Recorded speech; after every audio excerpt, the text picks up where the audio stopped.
ഒരു സിമ്പിൾ പപ്പായ പായസം നമുക്ക് ട്രൈ ചെയ്താലോ. എനിക്കിവിടെ കിട്ടിയത് നല്ല പഴുത്ത പപ്പായയാണ്. അധികം ചെറുതാക്കാതെ നമുക്കിത് മീഡിയം സൈസിൽ കട്ട് ചെയ്തെടുക്കാം. ഇത് നല്ല പഴുത്ത പപ്പായ കൊണ്ട് ഞാനിത് മിക്സിയിൽ അടിച്ചെടുക്കുന്നില്ല.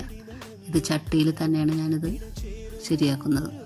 ആദ്യമേ തന്നെ നമുക്ക് ചട്ടി വെച്ച് ചൂടാക്കി നെയ്യൊഴിച്ച് 2 ടേബിൾ സ്പൂൺ നെയ്യൊഴിച്ച് കശുവണ്ടി കിസ്മിസൊക്കെ വറുത്ത് കോരി മാറ്റാം. അതേ ചട്ടിയിൽ തന്നെ നമുക്ക് പപ്പായയും ചൂടാക്കാം. നെയ്യൊക്കെ കൂടുതൽ ഇഷ്ടമുള്ളവർക്ക് വീണ്ടും നെയ്യ് ഉപയോഗിക്കണമുണ്ട്, കുഴപ്പമില്ല. ഞാൻ ഇതിൽ കുറച്ചുകൂടെ നെയ്യൊക്കെ ഉപയോഗിക്കുന്നുണ്ട്. ഇഷ്ടമില്ലാത്തവർ ഉപയോഗിക്കേണ്ട ആവശ്യമില്ല.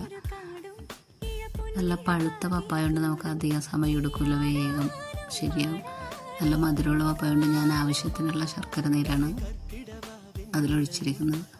പിന്നെ നല്ലോണം കുറുകി കഴിയുമ്പോഴത്തേക്കും നമുക്ക് തേങ്ങയുടെ 2ാം പാലൊഴിച്ച് വീണ്ടും അത് നന്നായി ഇളക്കിയെടുക്കുക.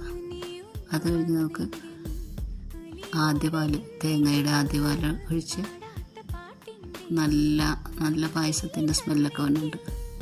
ഇനി നമുക്കത് അതിലോട്ട് വറുത്ത് വെച്ചിരിക്കുന്ന കശുവണ്ടി കിസ്മിസൊക്കെ ആഡ് ചെയ്യാം. ഡെക്കറേറ്റ് ചെയ്യാൻ വേണ്ടി കുറച്ച് മാറ്റി വെക്കണം കേട്ടോ. അത് കഴിഞ്ഞ് ഫൈനലി നമ്മുടെ പായസം റെഡി ആയിട്ടുണ്ട്. ഇതാണ് നമ്മുടെ പായസത്തിൻ്റെ ഫൈനൽ ലുക്ക്. Thank you.